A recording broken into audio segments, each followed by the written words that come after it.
Bentornati. Siamo tornati. Grazie per averci dato fiducia ancora una volta. Yes, siete ancora qui con noi. Qui c'è la chat. Ciao a tutti quelli che sono dentro la chat. A quelli live, ciao. Ciao. A quelli non live, ciao. Ciao a voi. Allora. Anche oggi c'è una tenda, il che vuol dire che c'è un ospite. Ma è dalla tua parte del mondo. Però vabbè, Giulia è solitamente la presentatrice, quindi prego. Cambio mood questa volta, Okay. Visto che è dalla tua parte del mondo, facciamo una cosa diversa. Ok. Ladies and gentlemen, Here we are. Marco Termieri. Woo! Buongiorno bella gente. come direbbero lì, Marco, come che lo pronunciano? Marco Sturmieri. Sturmieri.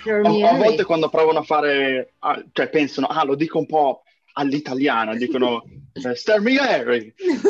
Certo, perché questo è l'accento italiano. Perché è questo? Sì, mettono sempre l'enfasi sulla sillaba sbagliata. Ma andiamo in confusione. Sei fortunato perché ti chiami Marco. Col mio nome, io ho un nome per Starbucks che è Erika, perché Federica... Federica non Starbucks name. Sì, esatto. È Erika, perché Federica è un casino. E comunque sbagliano anche Erika, immagino. Sbagliano anche Erika, certo. Okay. Come? Non lo so. Sono capace di tutto qua. Mandiamo in confusione tutti gli americani che ci seguono. Perché? O tutti, poi lo usano sbagliato, loro lo usano come dire, cioè dicono pizza, e lo dicono senza Non capiscono che ogni gesto ha un suo significato. Gelato! No, infatti. Perché? Sì, esatto. Io tra l'altro, giusto per dare un attimo di background, io da 5 anni che vivo a Los Angeles, e essendo qua ho imparato di più sull'italiano di quanto sapevo prima, perché faccio, non so, un gesto, dico una parola e poi la devo spiegare a un americano e mi dico... Ma io sta roba non l'ho mai imparato, non ho mai dovuto spiegare questa cosa. Come no? Voglio un esempio. Un esempio, guarda, queste due parole. Una esiste in italiano e in inglese, anche in spagnolo e portoghese, e l'altra no. Ok, immagina che stai parlando con un americano e devi spiegargli la differenza tra la parola salsa e la parola sugo. No, ti prego. Aia, Fammi discorso. Sì. Io ho passato tipo mezz'ora con un mio amico a cercare di... Cioè che anche lui stava proprio... Cioè, ci siamo messi in due, questo qui americano, proprio a pensare, ok, dunque, spiegami perché questo sugo è diverso. Perché è un liquido che metti sulle cose. Ma è una salsa... No. Sì, è Comunque, la mia definizione ci sono arrivato. Un sugo, cioè tipo una salsa, ad esempio, hot dog, ci metti tipo il ketchup, è una salsa. Se tu non ci metti il ketchup, stai comunque mangiando un hot dog. Se invece, non so, stai facendo la pasta al pesto, se ci togli il pesto non è più pasta al pesto. Ok. Quindi il sugo non è una cosa addizionale, extra. è la cosa che stai mangiando. È vero. Non è... Ok. Dai, sì, può avere senso. Ci ho messo tipo un'ora ad arrivarci. È quello che rende la cosa sciapa una cosa saporita, mentre la salsa è un extra ad una cosa che già dovrebbe quello essere. Che metti dopo, sì. Okay. Esatto. Ma dopo questo dilemma esistenziale. No, io avevo i compagni che mi chiedevano di insegnargli i gesti, no, nostri. Sì. E allora io gli stavo insegnando i gesti, arrivano altri compagni che non avevano seguito niente perché erano appena arrivati. Oddio, ma sai il linguaggio dei segni? No, ma sono comunque segni, sì, ma... No, io non lo so. È più facile per noi parlare con un sordomuto. Anche se poi non siamo solo noi, perché anche gli spagnoli lo fanno, anche i francesi usano un sacco di... In futuro leggeremo meno libri e saranno e-book. 30% chez Jardiland et je peux pas y aller. Ah, il est conscient. Faut que tu m'aides. Ma femme, justement. 24 horas. Como si esto fuera una red de pocholo, ¿sabéis? ¿No? Chiquipún, chiquipún. Nosotros les protegeremos a ustedes. Y ustedes nos protegerán a nosotros. Cioè, sempre... Ma lì è perché... Maria, poi proprio il dramma. Sono imbarazzata. L'enfasi, esatto, fanno il teatro. Sono imbarazzata. Bruca. No, se volete un'altra chicca di italiano che ho scoperto vivendo qua, in inglese c'è la parola tipo lemonade, tipo limonata, che c'è tipo c'è un lemon Cioè, ci fai delle robe e ci fai un liquido che la chiami lemonade. Quindi tu attacchi aid a lemon e fai lemonade. Ok. Però non ci sono tante parole così in americano. C'è lemonade, poi c'è Gatorade, Però, perché era una squadra tipo in Florida che si chiamano Ok. The Gators e gli hanno fatto tipo lo sport drink e l'hanno chiamato Gatorade. Poi Ok. c'è il Powerade e poi basta. Non puoi mettere aid a tante parole. Cioè In l'aranciata, italiano, no. no, esatto. Cioè, In italiano tu puoi attaccare ata praticamente a tutto. Forchettata, culata, non so, macchinata, pizzata, Mi stanno venendo solo spaghettata. parolacce in mente. Esatto, tutte quelle lì. mm. Unghiata, cioè puoi dire tutto, cioè, Mm.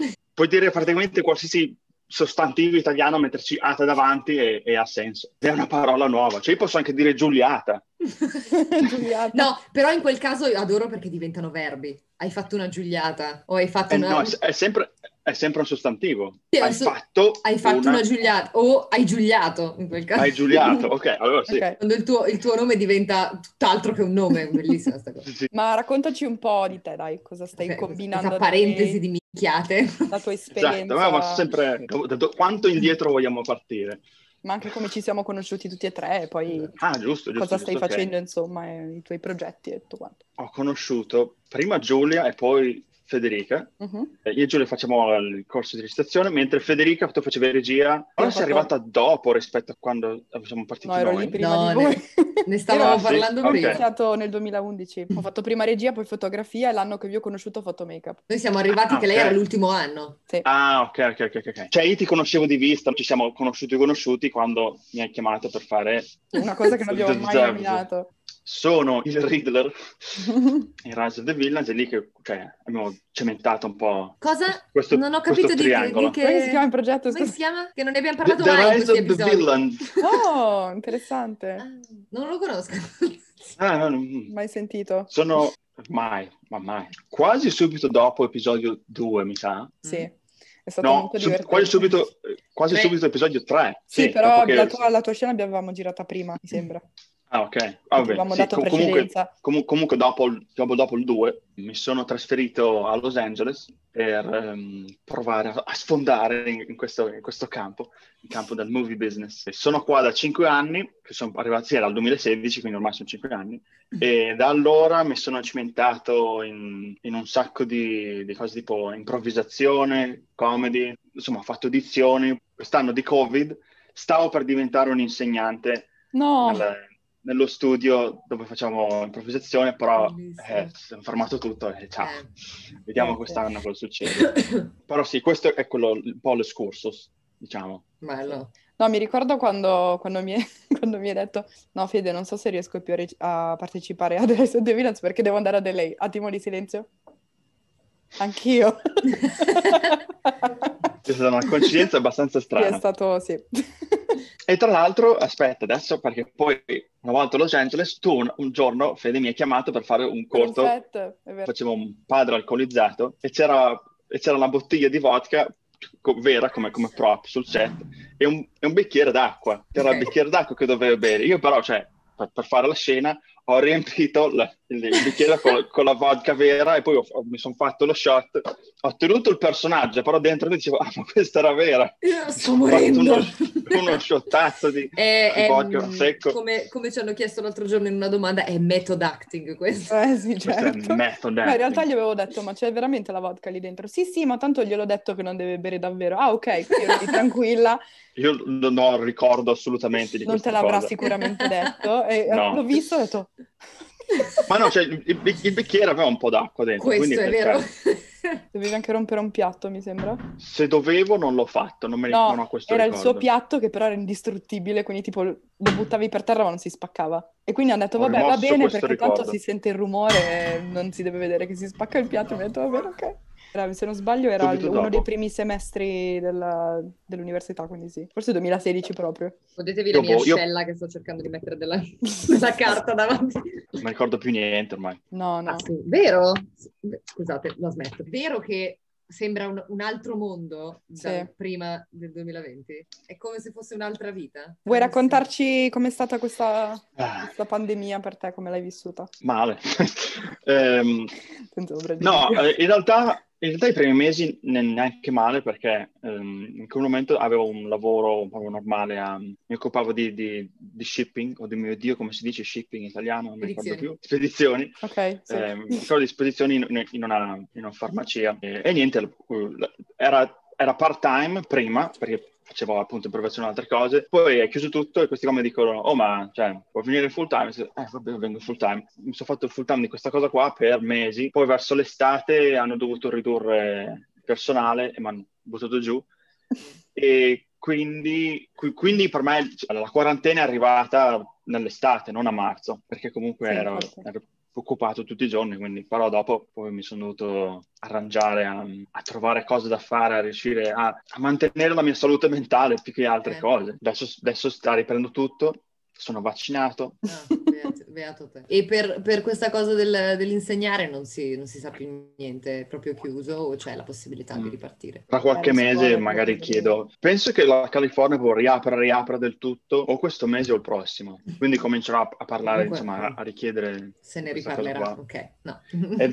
Però forse per me è un pochino un problema perché lo studio dove faccio improvvisazione, caso volete sapere, se mai venite a Los Angeles, volete venire a provarlo, si chiama IFTP, Improv for the People.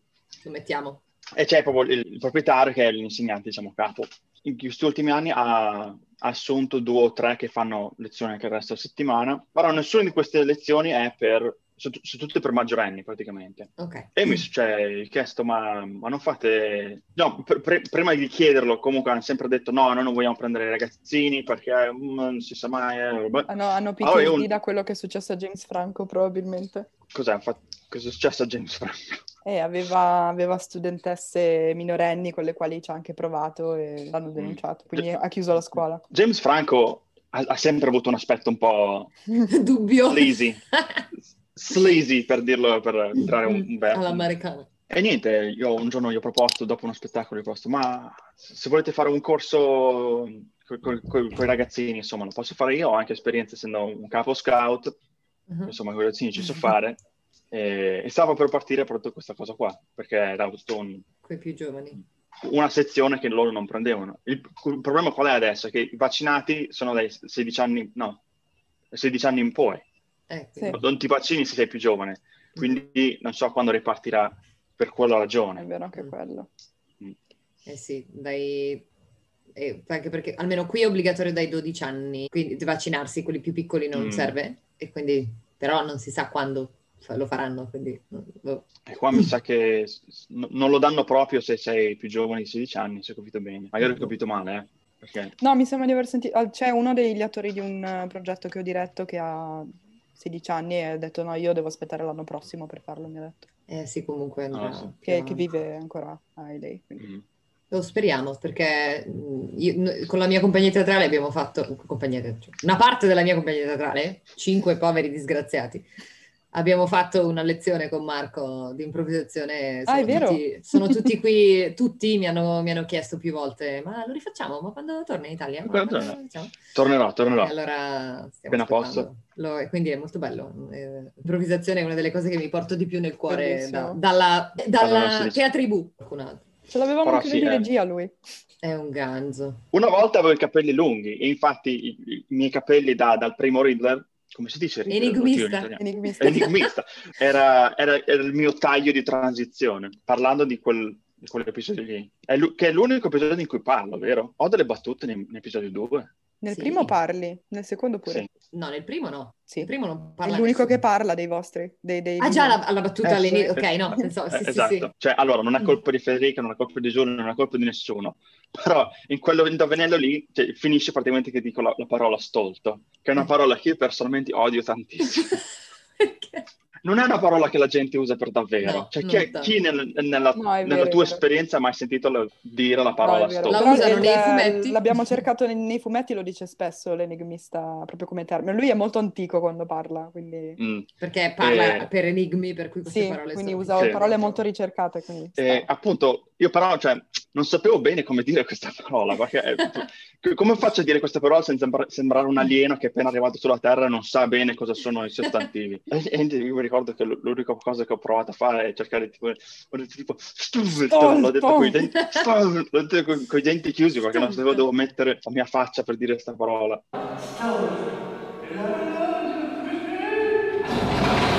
E non avevo neanche l'abbiamo tipo... doppiato, cos'è che avevi detto? Fu, penso. Ok. Quale film ti ha fatto nascere l'amore per il cinema? Tanti.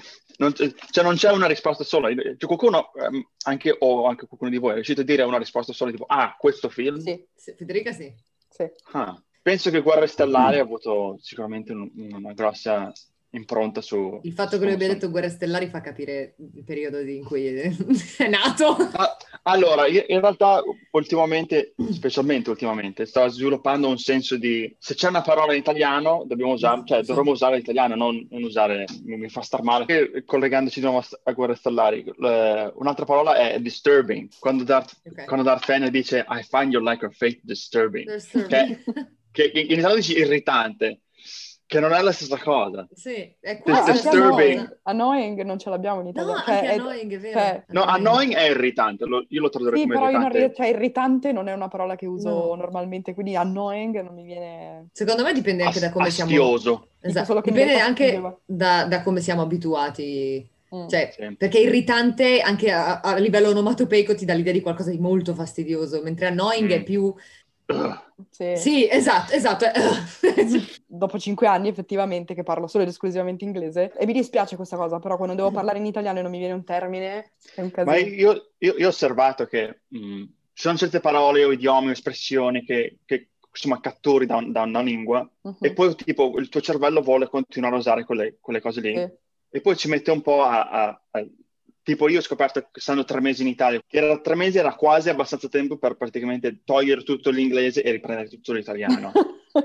Però il primo anno che ero qua, sì, era difficile anche interagire con amici, perché loro avevano tutti all those shorthands for all sorts of things che io non avevo, e quindi ero sempre un po' un passo indietro, cercare di scavare nel mio cervello cosa che dicono in questo momento. Guarda, una cosa, questo mio amico non è andato in anglosassone o lingua inglese, ma in Germania, e fa la cosa più brutta è che tu hai delle battute da fare o magari giochi di parole e non li puoi fare perché nessuno li capisce e sei lì e sembri improvvisamente la persona più seria del mondo quando tu in realtà sei un idiota che puoi solo fare battute e non le puoi fare perché non le capisce nessuno.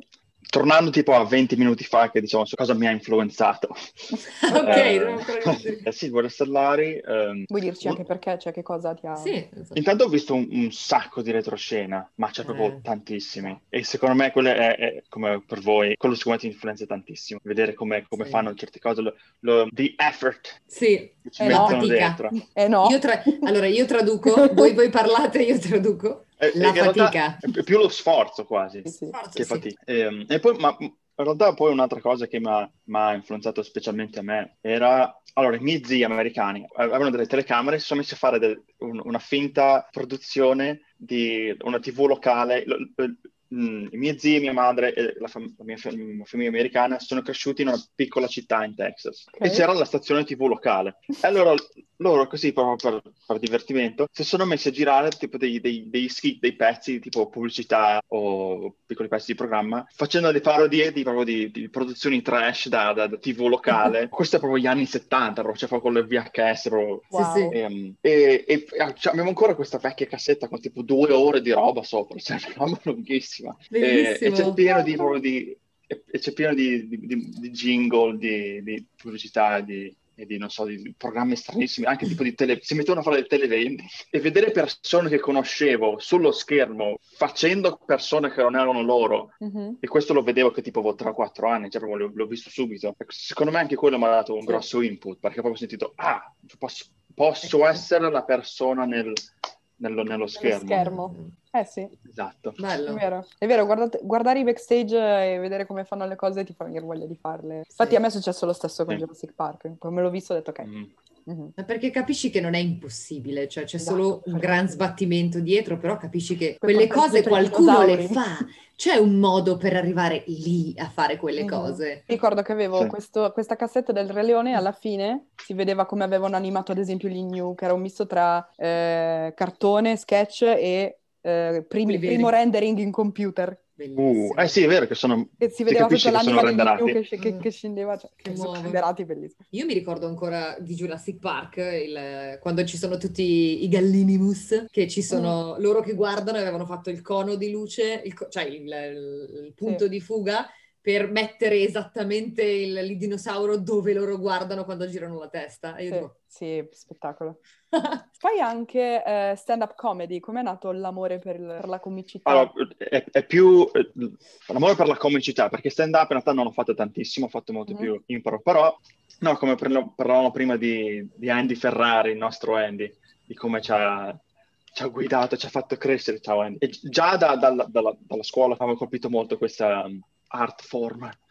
E quando sono venuto a Los Angeles, dopo un po', non ho iniziato subito.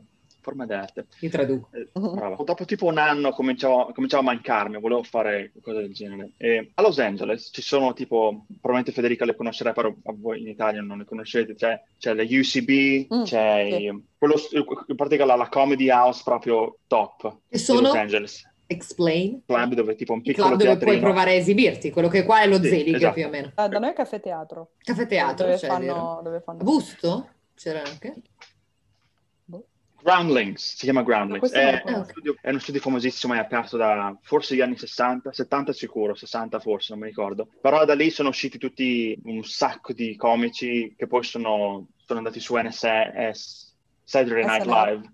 Ok, No, Saturday Night Live. Cioè, Groundlings e SNL sono un po', non dico connessi, però sono pappa e ciccia, insomma.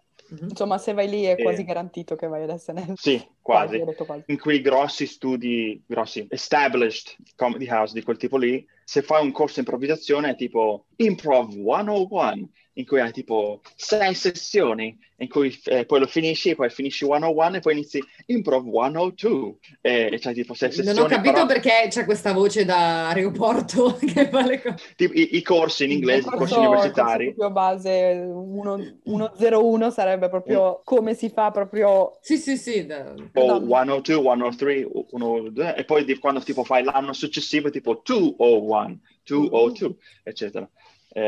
Questa è una cosa di università che si è sparsa un po' in tutte le Americhe. Quando ci sono dei corsi, sono 101, 102, e bla bla È il codice per... Groundlings, comunque posti lì, hanno le lezioni divise in quel modo lì, e hai proprio un numero fisso di lezioni. Cioè non è il modo giusto di imparare improvvisazione, non è anche il modo giusto di imparare a recitare. Cioè non è che dopo fai 6 settimane e puoi imparare a recitare, no, cioè questo non funziona così. Ho continuato a cercare perché dopo averlo fatto con Andy, che facciamo un giorno a settimana per un anno, io l'ho fatto tra l'altro 2 perché ho preso le lezioni a scrocco l'anno successivo. Sì, esatto. Volevo più improvvisazione come se fosse tipo palestra, che ci vai, lo fai e non è che decidi di fare palestra per un corso, lo fai per quanto riesci. Ho scoperto questo AFTP e una volta iniziato ho continuato sempre. Con loro ho fatto credo 7 spettacoli, facevano uno spettacolo quasi una volta ogni 2 mesi. Non c'è niente da preparare se fai impro. Sì, non c'è niente da preparare. E quasi sempre sold out, quasi sempre pieni. Vabbè, teatro piccolino, quindi fai presto, però c'è sempre tanta gente. Fa piacere questo. Sì, no, infatti è bello farlo su un pubblico che è esaltato, che è proprio lì, che è contento di essere lì. E niente, quella è la storia con loro. AFTP ha un corso fratello che è il corso di stand-up comedy. Okay. Che è più... Esiste un equivalente? Cioè lo chiamate stand-up in Italia o... È monologhista? Però non è neanche quello. No, non esiste, credo. Perché non è il cabaret, perché... No, non è magari gli italiani sono più a conoscenza tipo di pezzi di Zelig, sono sketch da tipo cabaret. Sì, sono 10 minuti, cioè massimo durano 10 minuti e sono comunque, sì. puoi chiamarli monologhi, non è sì. stand-up, non sono un'ora e mezza magari di uno da solo che parla. No. Sì, in realtà esiste. Io mi ricordo di aver visto uno di Pieraccione che aveva fatto. No, esistono gli spettacoli, ma comunque sì. si chiamano, cioè è lo spettacolo e si chiama stand-up. Cioè io non l'ho mai sentito lo chiamo stand-up, okay. Io non so. Da Milano sicuramente dicono stand-up, poi non so. No, sicurissimo. Sì, sì, ma è un termine che insomma Sì, ormai Si l'abbiamo... chiama stand-up perché tu stai visto. sul palco e standi up e dici le cose. Stand up. Standi up. Ho provato a fare uno scorso con quello e quello era un corso di 6 settimane, le domeniche, e poi la settima era proprio lo spettacolino che ti registravano, infatti quello che è quello che potete vedere. Nel momento in cui l'ho fatto l'ho trovata un'esperienza un po' traumatica. Wow. Come mai? No, davvero, perché e torniamo sul discorso di quello che parlavate con Angelica sulla comicità, di come scrivere la comicità. Ok. Sì. Io infatti ho chiesto di venire qua appunto dopo aver visto quello, perché volevo dire la mia a riguardo. Ci sono tanti modi per essere funny, per essere divertenti. Divertente. Allora, allora, o fai improvvisazione comunque davanti a un pubblico, o fai sketch, che è una roba tipo alla SNL appunto, Sì. o Zelig, o Scrivi un testo. Un testo e lo fai, o anche commedia dell'arte quasi. Commedia dell'arte però rientra nell'improvvisazione parzialmente, quindi... Sì, è tra sketch e improvvisazione, esatto. Commedia dell'arte, un po' tra i due. Oppure fai proprio stand-up ed è davanti al pubblico. E poi puoi fare, non so, un film, ed è un film comico, dove tutto è divertente, o magari hai una scena buttata in un film, non so, d'azione o drammatico che fa un po' ridere. La gag, che è la gag. No, a me Sì, è capitato di dover scrivere per altre persone cose comiche e sono andate in crisi. Cioè, ce l'ho fatta, però è stato difficile, perché comunque trovare... Poi sei pure straniera, quindi hai un tipo di una sensibilità diversa. Sì. Poi ognuno ha la sua comicità, cioè c'è chi trova divertenti... Esatto. Dopo ci torniamo su questo, perché su questo, visto che siamo in un periodo qua in Italia in cui c'è questo tema, ne volevo parlare. Esatto. Sì. E tutti questi modi qua sono in realtà modi molto diversi di scrivere. Improvvisazione non scrivi proprio, però il modo di essere divertenti. Scrivere e poi fare senza avere il ritorno immediato del pubblico, secondo me è difficilissimo. Esatto, vedo che sei d'accordo. È veramente difficile. Quelle 6 settimane che devo fare preparare questo set di 5 minuti, io ero lì che guardavo le cose, quello che scrivevo, dicevo, non so più che cosa fa ridere, non sto capendo. Ero proprio in crisi. Hai un gruppo di amici col quale provare queste cose prima di salire sul palco o la va o la spacca? C'è anche un insegnante che ne sa, che ti dà dei consigli, oltre che condividere il tuo materiale con altre persone che lo fanno.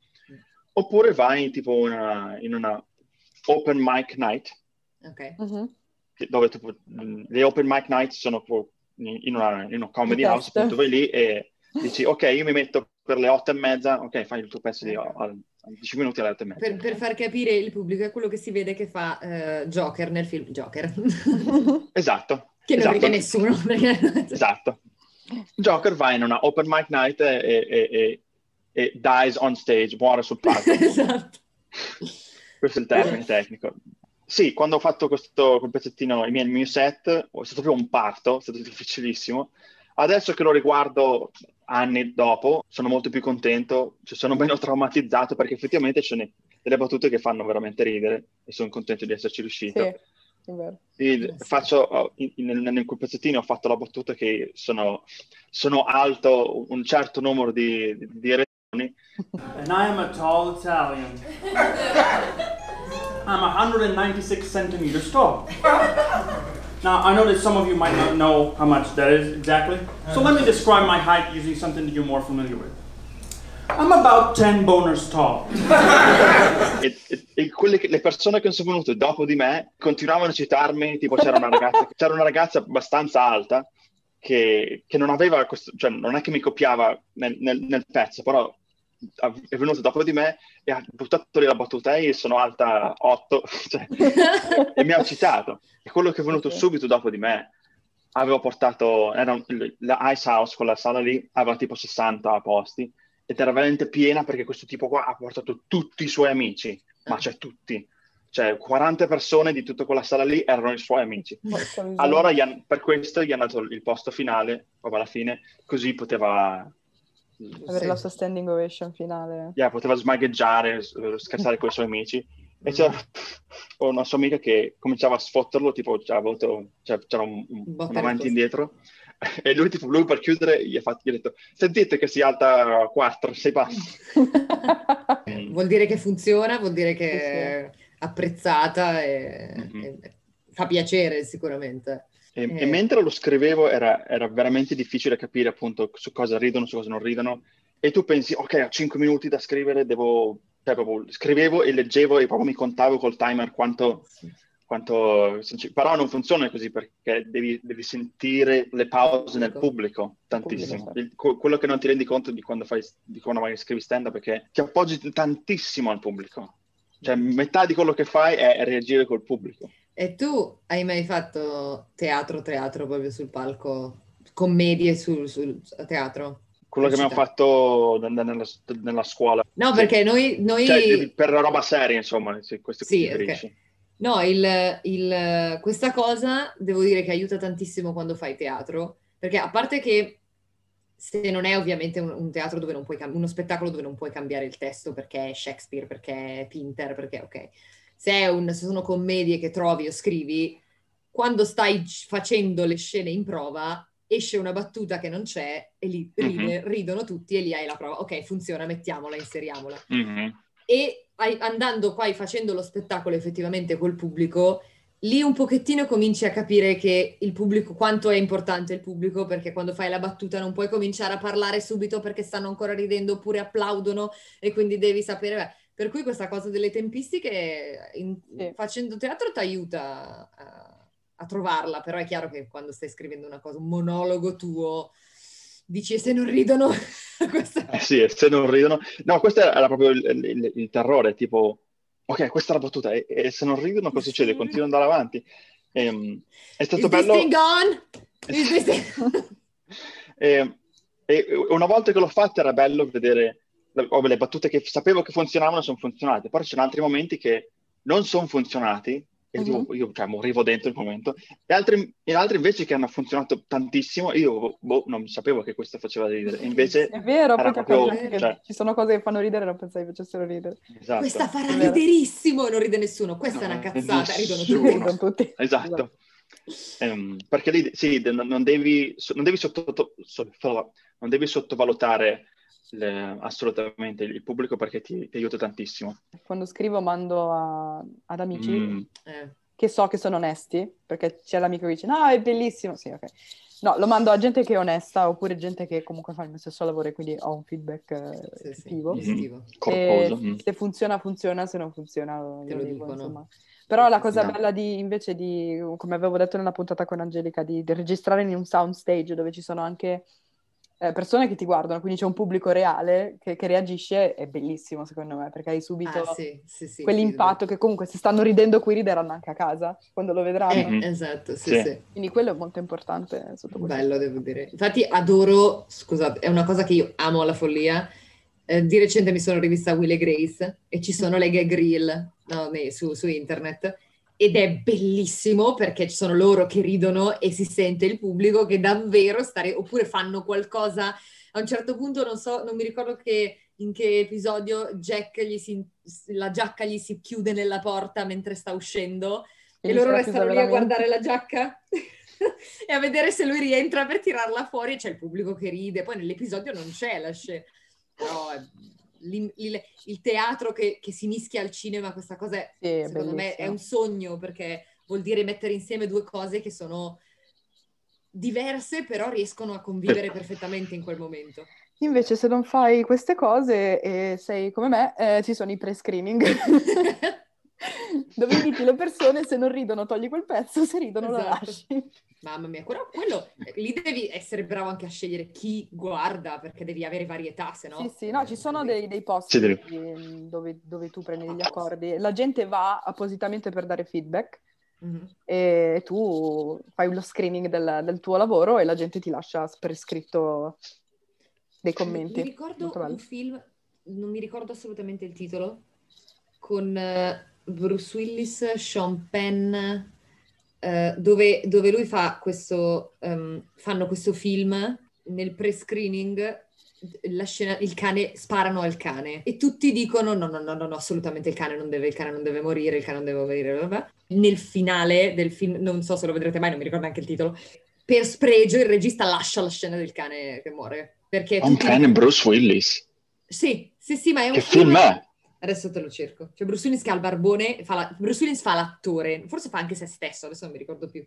È un film di Barry Levinson, quindi figurati. In inglese si chiama What Just Happened. Ed io mi ricordo che è questo film che è tipo metacinema, nel senso perché sono loro che devono fare i film e ci sono gli attori che fanno i rompiscacci. Tipo Bruce Willis che ha la barba per la parte, deve tagliarsela, lui non se la vuole assolutamente tagliare. E quindi è un po' alla Boris, no? Una cosa così. E c'è sta scena del cane che loro fanno il pre-screening, tutti disperati perché il cane muore malissimo, e lui per spregio alla fine quando fanno lo screening ufficiale, la premiere, c'è il cane muore lo stesso, perché fa io non mi faccio... e tutti tipo... Ma io l'ho fatto come lavoro per un po' di tempo quello, Il pre-screening? I primi 2 o 3 anni ho fatto... lavoravo con Netflix e mi prendevano come pubblico campione per dare le opinioni sugli show e sui film che dovevano uscire, però molte cose che suggerivamo le hanno comunque tenute. Ma fai conto che non eravamo tantissimi, eravamo tipo 50-100 persone solitamente, quasi tutti magari pensavamo che quella roba lì andava tolta e poi usciva su Netflix, io per curiosità me lo riguardavo e c'era comunque quella scena lì. Non sempre, però a volte non ci ascoltavo. Magari la lasciano apposta per fare scricci su... No, beh, a volte la lasciano anche per il fattore shock. Infatti. Allora, adesso io ho questa domanda importante, visto che stiamo parlando di commedia. Sparami! Visto che vale per tutti, vale anche per Federica. E me. Vale anche per Federica, ovviamente, vale per tutti. Addirittura. Politically correct, censura, tutto quello che riguarda questo mondo, perché adesso purtroppo da noi in Italia è successa questa cosa che 2 comici, non farò il loro nome, hanno fatto dei commenti sul politically correct, proprio da prendere a schiaffi in faccia tutte e 2, perché se sai fare commedia puoi insultare chiunque in qualsiasi modo, perché stai facendo commedia nel modo giusto, vedi Ricky Gervais. Se non sei in grado di farlo, sei solo una persona che insulta gli altri, non è la stessa cosa. E non si tratta di no, mio Dio, tutto questo politically correct, non si può più dire niente, oh mio Dio, ci censurano tutto, no. Quindi... Strano che sto parlando più di stand-up, che ne so di meno, che in realtà sono molto di improvvisazione, però in stand-up c'è un concetto che tu non puoi... Cioè, o stai facendo un rant, non so come si dice rant, è uno sbrocco. Il rant, ti stai lamentando, sì. Oppure stai facendo un roast, che tipo stai sfottendo una persona in particolare, al di fuori di quei 2 casi lì, non puoi attaccare qualcuno o attaccare il pubblico a caso, perché il pubblico non è dalla tua parte. Provo a fare un esempio adesso. Io odio quando vado agli spettacoli stand-up comedy, mi prendono di mira. Quanto l'odio. Mi metto sempre in fondo. Infatti dovresti essere tipo super davanti, perché non ti prendono... non mi becca. Se non ti vedono neanche... di essere davanti c'è il rischio. Esempio, magari tipo un comico americano viene in Italia e fa una battuta del tipo ma sto dicendo italianissimo, un americano che viene in Italia e fa una roba ma veramente voi mangiate pasta e pizza tutti i giorni, E cioè non hai nessuno dalla tua parte se dice una cosa del genere. Se invece parti dicendo una cosa tipo mi sono trasferito in Italia 2 mesi fa, sto mangiando come un italiano vero, non mi ricordo più di che sapore hanno le cose che non hanno il glutine dentro. E già lì cioè, ti devi sfottere da solo, così il pubblico è dalla tua parte. Sì, a livello di scrittura è difficile tener conto di queste cose, perché ogni tanto scrivi e dici questo potrebbe offendere questo, potrebbe offendere quello, però in realtà io non lo sto scrivendo come offesa, ma lo sto scrivendo per un altro motivo che non vuole offendere, però posso capire che potrebbe offendere anche se non è assolutamente la cosa che voglio dire. Politically correct, non lo so, bisogna farlo con attenzione, non bisogna esagerare però. Infatti secondo me dipende se sei in grado di farlo. Come io amo Gervais, purtroppo si capisce, lo cito continuamente, però a parte che lui dice il fatto che tu ti offenda non vuol dire che tu abbia ragione. Se ti tiri giù abbastanza lo puoi fare. Esatto, devi essere in grado. Se lo sai, cioè tu ridi e fai oh mio Dio perché sto ridendo. A me personalmente non mi fa impazzire Gervais, perché sembra che spinge per il fatto di for the sake of pushing, semplicemente per il fatto di spingere, non perché ma è quello vuole che far fa. ridere. Sì. Poi in realtà, cioè, sì, capisco che ha talento e assolutamente non è che lo odio, semplicemente non... È uno non mi stile... piace, preferisco... Ci sono Sì, tanti preferisco stili comici più sottili. Mi sta piacendo tantissimo Pete Davidson ultimamente. Non lo conosco. The Fai SNL. Forse ho visto qualcosa. Adesso sì, adesso Quello l'ho visto. sì. Ok, sì. Sì, lui fa molte cose col dark humor, ma non lo so, fa un sacco. Ma uno che va nella direzione di Gervais, ma è un po' meno, è Louis C.K. Sì. Sì. Louis C.K. Purtroppo quello che è successo è fuori, lasciamo perdere. Lasciamolo Louis stare, C.K. è maestro nel far vedere la sua struggle, il suo ce la posso fare con queste cose, e per questo si compra al pubblico, è così che ci riesce. A me piace un sacco Taylor Thomas, sì. Perché lei parla dell'essere, lei ha quasi 30 anni, quindi un po' più piccola di noi, però comunque dell'aver superato i mid-20s e di come una persona poi affronta anche le relazioni o la vita, si prende in giro da sola, però la gente si ritrova in quello che dice. Quindi quel tipo di commedia, lei poi l'adoro, è troppo forte. Io l'ho vista dal vivo, è venuta Anch'io, nel nostro studio. Era venuta a Flappers, che tu non conosci. Flappers. Mi piacciono Flappers. di donne, purtroppo tipo io stand-up comedy le vedo su Netflix o su YouTube, quindi non è che c'è molta scelta. No, beh, la maggior parte anch'io. Però c'è Sarah Silverman, che mi piace molto, e John Mulaney. John Mulaney è bravo. John Mulaney è molto bravo perché non è mai volgare, non è mai... Cioè è proprio un ragazzo cattolico di buona famiglia che adoro, che racconti delle cose che tutti abbiamo vissuto, tipo dover andare in chiesa la domenica mattina con i genitori. Quindi lui parla di cose molto relatable. C'è stato il mio compagno quando c'è stata la nostra graduation che ha voluto fare un pezzo di stand-up comedy. E c'è stato molto silenzio perché ha preso in giro la scuola e la scuola non l'ha presa bene. Ecco. È stato il momento più gelido. E non ha comprato il pubblico. No. Ha sfottuto e basta senza... Esatto, quindi è stato un momento di gelo. No, se ne parla ancora, quindi. Io in quelle settimane prima del mio set volevo mettere un pezzo in cui facevo delle battute, che anche lì ho avuto un momento gelidissimo, è stato veramente un problema. E io volevo fare praticamente un pezzo in cui dicevo che io tipo a 6 anni, in prima elementare, non sapevo neanche cos'era l'Olocausto, sapevo già certe battute. Anche poi io non sapevo cosa successe, però io sapevo queste battute. E volevo fare un pezzo costruito così. Non l'ho costruito bene, una roba di 10 minuti che te la modelli bene per farla sembra... Invece l'ho fatta un po' brusca e tipo tutti silenzio. Ok, mi fermo, va bene così. Secondo me sono tante cose combinate insieme. Uno ormai è tipo chi sei, perché se tu sei Gervais ormai tutti si aspettano che tu fai quella comicità, se non ti piace non vai a vederlo. Il pubblico che ti ritrovi davanti, cioè davanti alla scuola non puoi fare... E poi il tuo modo di scrivere. Cioè, se tu sei uno che scrive... Ma anche chi sei tu nel senso di a quale comunità appartieni, perché sì, se è un ebreo che fa le battute sugli ebrei, lo può fare volendo. Sì, lui lo può fare, sì. Lei vuole. Sì. No, ci sono persone che comunque sono veramente portate, cioè ti possono anche dire la lista della spesa, ma te la dicono in un certo modo che cioè se un Jim Carrey dovesse leggermi la lista della spesa, io morirei. È proprio il loro modo di fare che è simpatico, che è propenso a quell'atteggiamento lì. Tu leggi quello, cioè se proprio trascrivi e leggi, lo leggi, non fa ridere. E quando lo fai, fa ridere. L'insegnante, quello che ci spiegava come fare stand-up, riguardo al mio pezzo, diceva, quello che dici fa ridere perché io sono convinto al 100% che è vero, che tu hai proprio hai contato, hai fatto la matematica per capire se era quella la cosa giusta. Hai detto sì, è vero, l'ho fatto veramente. Quando sei arrivato ad LA, su cosa ti sei buttato? Che tipo di progetti hai iniziato a fare? E soprattutto qual è stato il tuo primo impatto con LA? Io avevo un amico che conoscevo che vive qua, tra l'altro io adesso vivo con lui e questa è la sua casa. Ciao lui. Ciao lui.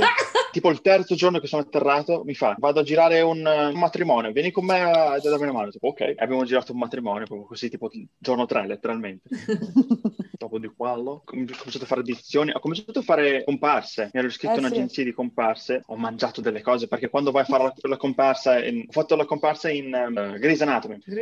Catering dove ti danno da mangiare per gli attori è praticamente lo stesso per chiunque è sul set. Delle cose, questo è tipo, ho fatto una brioche, che è tipo la brioche più buona che ho mangiato a Los Angeles, che tipo, cioè le brioche, le paste non sono bravi a farle in genere. Quel catering lì, l'ho fatto per un po', tipo ti iscrivi a certe agenzie e paghi un tot e poi loro ti chiamano per fare cose, però io non sono stato chiamato tanto perché sono alto e calvo e tipo se mi metti in una folla, cioè mi vedi, quindi sono una persona difficile da mettere tipo in una massa di gente, che quindi l'ho fatto un po', però non tantissimo, perché dopo un po' guadagnavo quasi la stessa cifra che ci mettevo dentro. L'unica cosa costante che è stata l'improvvisazione, quindi sono abbastanza capace. C'è una cosa in particolare che ti ha fatto, vabbè, a parte le lezioni scuola, in accademia, c'è qualcos'altro, ad esempio, dei lei che ti ha fatto scattare la cosa della commedia? Diciamo di sì, sempre ITP, lo studio in cui vado, anche se adesso in questo momento, l'esatto momento è chiuso, tra gli spettacoli normali, che sono insomma i short form, cioè quando sono tante prestazioni corte e fai quello dello spettacolo, facevo anche dei long form improv. Long form è quando fai un grosso pezzo unico. E uno di questi show che mi ha colpito tantissimo era quello che chiamavano un Agatha Christie show, ed era presente Murder Mystery, tipo cena con delitto, però senza la cena, cioè e durava tipo 90 minuti senza pause. Ho visto questi qua che si facevano tipo da inizio alla fine, in cui decidevano chi moriva, come moriva, facevano tutti gli intrighi e senza fermarsi, senza pause. Ho visto quello e ho detto voglio arrivare a quel livello lì. La differenza tra recitare e improvvisare sembra più come uno sport, cioè, tipo tu sei sul palco è vero, e sembra più che tipo, non so, stai facendo una maratona, stai facendo il rap di qualche cosa, cioè le devi fare, non devi stare lì a pensare, non è una questione di mi preparo, recito questa cosa, è più, immagino che sia un po' la differenza tra un balletto e CrossFit. È relativamente facile passare da uno all'altro, ma quando lo fai e ci sei dentro è proprio una sensazione completamente diversa. Devo dire che l'improvvisazione ha aiutato tantissimo me personalmente a trovare nella recitazione una naturalezza che non avevo prima. L'idea ok, c'è la battuta, la devo dire così perché va detta così, e invece ok, la battuta è questa, l'emozione è questa, vai. Così ce l'hai, però non è meccanica, costruita, esatto, non è una cosa che ok, devo ripetere le parole in questo modo, devo mettere insieme una frase a un'emozione e farla, e se riesco a staccarmi sempre prima di iniziare una scena aiuta ad essere sempre, anche se lo devi ripetere 6 volte, 10 volte o 500 volte come con Kubrick. Madonna, forse lì ti veniva una crisi lo stesso, anche forse sì, forse ammazzavi qualcuno lo stesso. La cosa anche interessante è che puoi conoscere le persone in un modo diverso, perché sì, improvvisazione puoi teoricamente fare qualsiasi personaggio, nella realtà ne hai tipo 5, cioè volendo riesci a farne spuntare un sesto, un settimo, e ovviamente sì, più ti alleni più ce ne hai, però ogni persona gravita verso certi personaggi, quindi è bello, io sono in scena con queste persone, allora magari, cioè, sapendo un po' com'è, ti aggiusti un po'. Una cosa classica dell'improvvisazione è imparare a fare bene quello che chiamiamo space work o object work, che è tipo quando, cioè non quando hai un cellulare in mano, ma quando hai, non so, hai la tazza che bevi e la tratti come se fosse reale. E a volte, cioè non so, parte una scena e sei... Cioè già facendo il gesto giusto nel modo giusto, hai già... Esatto. No, a me piace quando ti danno un oggetto in mano, anche ad esempio una tazzina, e ti dicono ok, una tazzina in mano, devi usarla non per bere. Che quindi bello. dicono che quell'oggetto solitamente lo usi per quella cosa lì, ma per questa cosa la devi usare per qualsiasi altra cosa tranne che per la sua funzione. Muori. Delle cose. Ma poi il pubblico gode proprio quando tu tratti una tazzina, per esempio, con la realtà che è. Cioè tu quando la bevi e poi la appoggi, perché sennò se fai così cade e dovresti sentire il suono, no? Però quando fai i movimenti giusti, proprio il pubblico, cioè, si sente, come dire, preso bene. Quando uno va a vedere uno spettacolo di improvvisazione non riesce a credere a quanto sta ridendo, perché non sai cosa aspettare. Sì, inevitabilmente succederà qualcosa che ti farà ridere, cioè proprio finché piangi, perché è vero. Non hai quell'aspettativa di io ho comprato un biglietto a uno spettacolo comico e voglio ridere. Quindi suppongo che ti piace di più fare questo tipo di cose piuttosto che magari recitare in un film o in un corto? Adesso che si sta riprendendo un po' tutta la California, adesso ricomincerò a fare seriamente audizioni e tornare un po' nel giro. Qualcuno in altri episodi vi ha chiesto, o forse su Instagram, sul vostro account vi ha chiesto, vi piace di più scene comiche o le scene drammatiche. Sì, ce l'hanno chiesto su Rise anche. Sì, comunque la comicità mi piace tantissimo e anche nella vita reale cerco sempre di ficcare una battuta quando posso, perché è proprio l'ho fatto per così tanto, è quasi una deformazione professionale a questo punto. Ed essere in scena e imparare una roba che fa ridere della gente, cioè, top. Se sono tipo in un corto e potessi decidere, mi piacerebbe fare più scene drammatiche, appunto perché non le faccio così raramente. Un altro muscolo, un altro tipo di... Sì, mettere... un altro muscolo emotivo. Sì, esatto. La cosa bella è che quando fai una bella scena te la ricorderai per sempre. Ti rimarrà in questo ricordo di questa gemma perfetta. Vi racconto una piccola scena come è iniziato. Cold scene, cioè senza nessuna input. Io e un'altra ragazza che faceva con me, parto e faccio così, sono pensieroso e fumo una sigaretta. Questo qua mi si aggiunge e fa anche lei. Lei mi match tone, match action, segui il tono, segui l'azione. Sì. E anche lei si è messa a... Io ho fatto... Scusate, rido perché non riesco a non ridere. È da 2 anni che non parlo con mamma. E questo qua. È da 5 anni che non parlo con papà. Io di nuovo. Fai presto, papà è morto. È uscito così.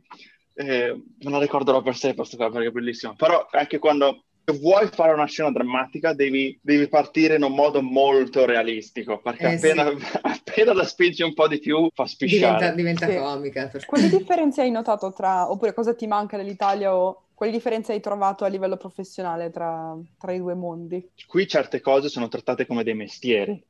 Secondo me non è anche una questione di professionalità delle persone singole, è proprio una questione che ci sono i soldi che ci sono. Quando un film in Italia viene fatto, prendi, non so, $500,000 dalla Rai, $500,000 da quello, e hai fatto, non so, $1,5 milioni per fare un film ad alto budget in Italia, il film va bene, ok, quanto hai fatto? 4 milioni, 5 milioni? Che adesso che li dividi nelle 200 persone che ci hanno lavorato, soldi che ci sono. Qua, un film in America, un film con $30 milioni è considerato a basso budget. E magari un film di 30 milioni va bene, ne fa 200, 200 milioni di dollari divisi nello stesso numero di persone. Qui c'è anche il problema che il pubblico che va al cinema è un tipo di persona che va a vedere determinate cose, per cui le produzioni e i soldi vanno in quelle determinate cose. Se vuoi fare una cosa che abbia un po' più di contenuto e un po' più di qualità, te la devi produrre da solo. Cioè ti devi fare lo smatti, trovare magari qualcuno che produce e ci mette 2 soldi. Purtroppo devi scegliere in che cosa investire, o nell'attrezzatura, e quindi ok, hai un'ottima attrezzatura e fai una cosa di qualità, oppure prendi l'attore magari bravo, un po' più famoso, che ti porta un po' di pubblicità. Io per fortuna mi sono trovata a lavorare con gente che ha sempre scelto la qualità piuttosto che l'attore professionista, e comunque andava a pescare attori non famosi ma professionali, professionisti, che ci sono cose piccole che hanno una qualità che dici, oh mio Dio, questa roba è bellissima, e poi ci sono grosse produzioni che... Sì. Come avete chiamato il podcast, No Experience Needed, che paradossalmente è una cosa che in realtà qui nell'ambito di recitazione non si vede. C'è, esatto. Non c'è, perché se ti prendono vuol dire che sei capace di fare qualcosa, cioè vedono che sei capace, quindi ti prendono. E... meno che non sei influencer. Più che altro questa cosa l'ho notata, la differenza l'ho notata molto nel teamwork, nel senso che l'europeo è un po' più multitasking. Un esempio che faccio sempre è, non so, se il tecnico luci in quel momento non sta facendo niente e vede che la costumista ha bisogno, si mette lì e l'aiuta. Magari gli dice, hai bisogno di una mano, ti devo tenere l'appendino mentre tu stiri con la vaporella, ok, non c'è problema. Sul set americano no, cioè io faccio parte del dipartimento luci, faccio solo quello. Hai bisogno? Che a me personalmente sta antipatico al 100%. Io non so, magari sono set, non sto facendo niente. Okay. Vuoi una mano? Ok, dai. Cioè, sì, è vero. Allora, io non lo accetto, io solitamente non lo accetto dall'attore. Okay? Se l'attore vuole aiutare, dico no. Se è qualcuno della crew, anche se non è il suo dipartimento ma abbiamo bisogno, va bene, vieni. Voglio dire, se tu non stai facendo niente, aiuta. Posso capire che comunque l'America è più contrattuale, nel senso che se mi si brucia il vestito e io non faccio parte del costume design, io magari vado nei casini, quindi preferisco stare nel mio dipartimento e non creare casini da quella parte lì. Quindi in America sono molto più consci di questi contratti e di queste cose molto legali delle quali non vogliono far parte. Il dover rimanere seduta mi dava fastidio da morire e ancora oggi non sono abituata a questa cosa, cioè vedo che io quella cosa la posso fare, perché non farla? Anch'io sono così al 100%. No, vedo molti attori effettivamente che si alzano e ho detto no! No, ma il catering mangia. Secondo me da una parte ti tutela sicuramente, però Da una dall'altra parte perde... giusto, dall'altra però. Esatto, però dall'altra secondo me perde un po' l'insieme, cioè io ho lavorato solo in progetti indipendenti, quindi io mi sono ritrovata a fare di tutto. Nello stesso film io il giorno prima stavo recitando, il giorno dopo stavo facendo i costumi, quindi però a me piace, va bene così. Sì, ma noi europei insomma, siamo abituati in questo Esatto, modo. ed è bello perché comunque conosci gli attori che lavorano con te, però conosci anche tutti quelli che ci sono dietro, ed è una cosa di gruppo, diventa più... Ok, non è ognuno fa il suo, ma tutti facciamo una cosa che ci porterà al prodotto finale al certo. meglio possibile. Se fossi il personaggio di uno show, chi saresti e perché? Ok, se posso sceglierne uno, è uno dei miei show preferiti. In Star Trek Deep Space Nine c'è un personaggio che si chiama Garak. Ok. È un alieno che praticamente è un ex spia barra assassino, però è esiliato dal posto dove viene, quindi spende i suoi giorni facendo il sarto e occasionalmente ammazzando qualcuno, però ha a parte che è un personaggio fantastico, gli hanno dato dei dialoghi mostruosi. Vabbè, poi anche l'attore che lo recitava, bravissimo. Questo attore qui è adesso insegnante alla USC. Ah, dai? Sì, no, è uno veramente bravo. Sì, ci mette tantissimo nel personaggio, quindi non era uno del main cast della serie, è solo in alcuni episodi. Ah, ok. Però si è descritto come I was the writer's favorite. Oh. Cioè, quando veniva lui, tipo, gli è andato, abbiamo un episodio con Garak, ok, mettiamoci delle robe buone. Perché, che cosa bella! Anch'io voglio essere the writer's favorite. Bene, tu vorresti essere questo personaggio. Esatto, sì. E invece un personaggio che ti somiglia in non qualche per forza show? a livello fisico, ma... No, esatto, proprio anche solo come carattere, come... Ma magari, non esattamente che mi ci vedo, sono come lui, però un personaggio che poi, basta che faccio io e sono quel personaggio lì, il tizio blu con le come Abe Sapien. Esatto, in Hellboy. Ah, ok, pensavo The Shape of Water, stavo già per urlare. Che in realtà è lo stesso attore. È lo stesso attore, però è la stessa sì. persona. Abe! Mamma mia, ma lui è spettacolare quell'attore. Tutti lui li fa quei personaggi lì. Sì, sì, e anche... Sì.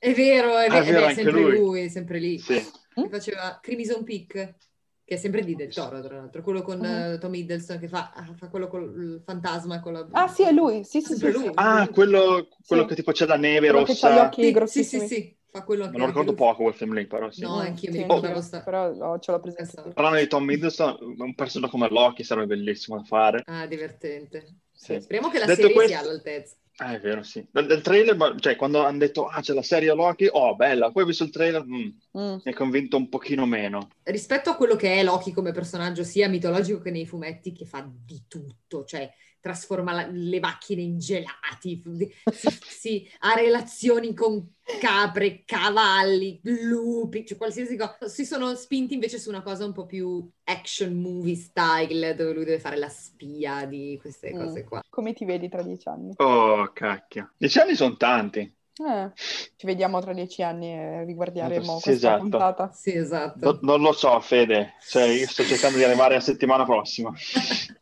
Guarda, te lo buono perché quando fai questo tipo di mestiere è così. Relatable. Non sai cosa fai domattina, quindi è vero. Te la buono, dai. È il bello e il brutto di questo mestiere. Un messaggio che vorresti mandare a chi guarda questa puntata? Trattati bene. Cioè, parte tutto da te. Se non ti... If you don't take care of yourself, non vai da nessuna parte. Nobody will. Anche quello, soprattutto quello. E vuoi incoraggiare magari chi ci guarda di prenderlo questo atto di coraggio e magari farsela un'esperienza all'estero? Allora, io sono un po' l'ultima persona che può dire una cosa del genere, che può dire, ma sì dai, andate all'estero a provare, perché io sono cittadino americano, quindi io ho preso un aereo, ma non per forza in America, comunque c'è anche Londra che è molto vicina, ci sono è vero, posti, anche soltanto lasciare casa, cambiare città, da Milano andare a Roma. Quello lo consiglio tantissimo, anche perché esci dalla sfera dei tuoi genitori, non so come dire. Esatto.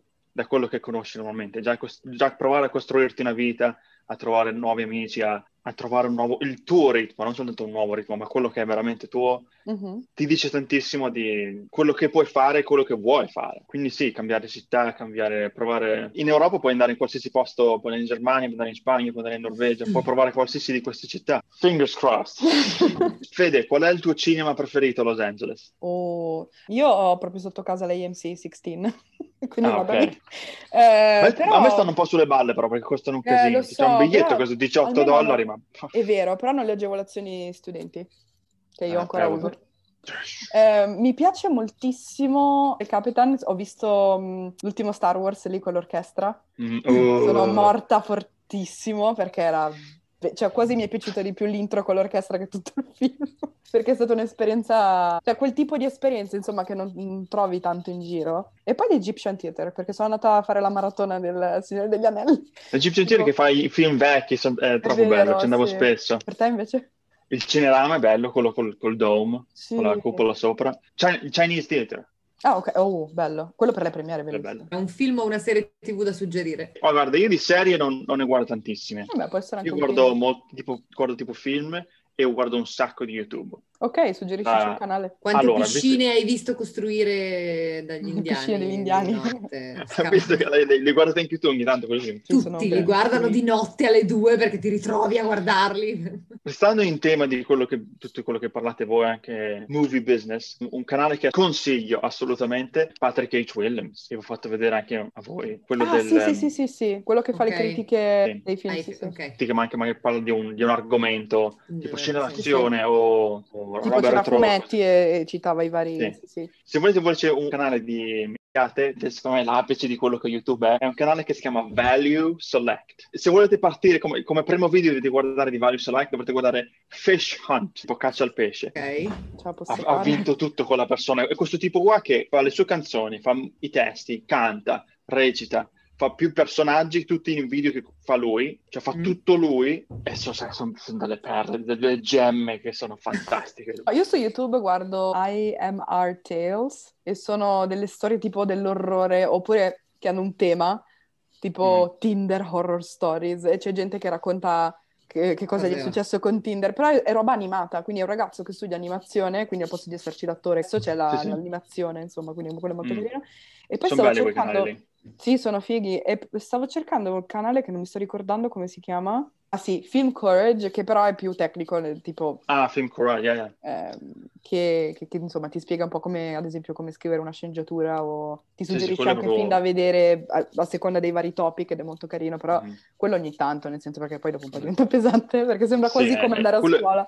Welcome to Watch Mojo. Anch'io ho avuto un periodo che guardavo Watch Mojo, un po' marotto perché vabbè. Quello sì, perché allora o fai top 10 delle scene più heartbreaking del mondo, se no fa top 10 delle coppie con maggior differenza di età, dico sì, che non mi interessano. Sì, inutili, è vero, a volte sono interessanti, ma a me piace guardare tipo quelli le top 10 perché vedi se sei d'accordo o meno, dici no, non hai ragione.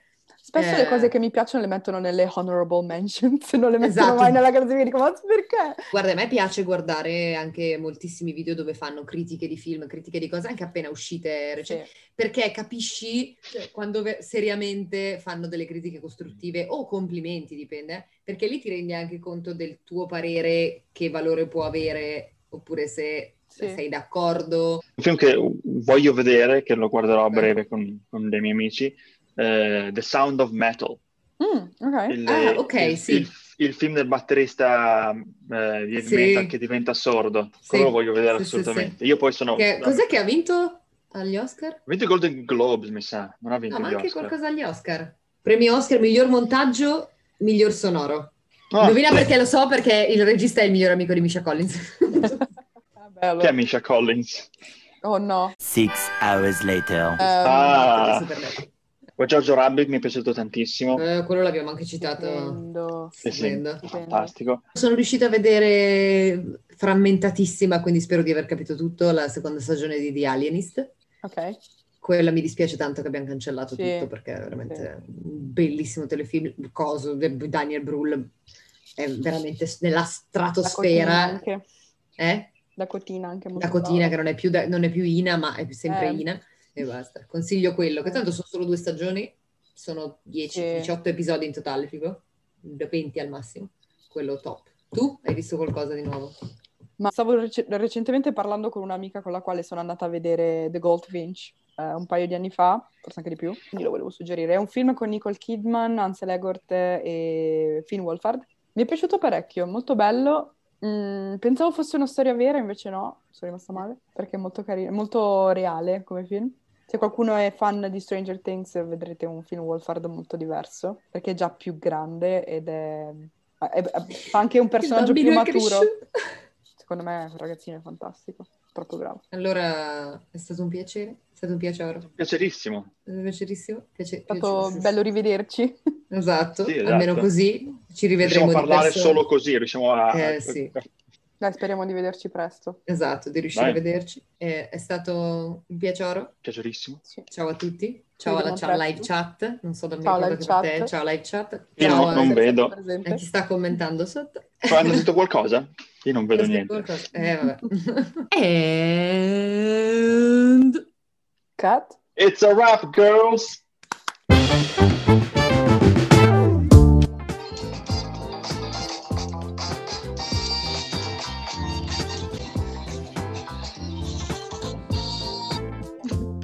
Marco, per miei. Woo! Wow!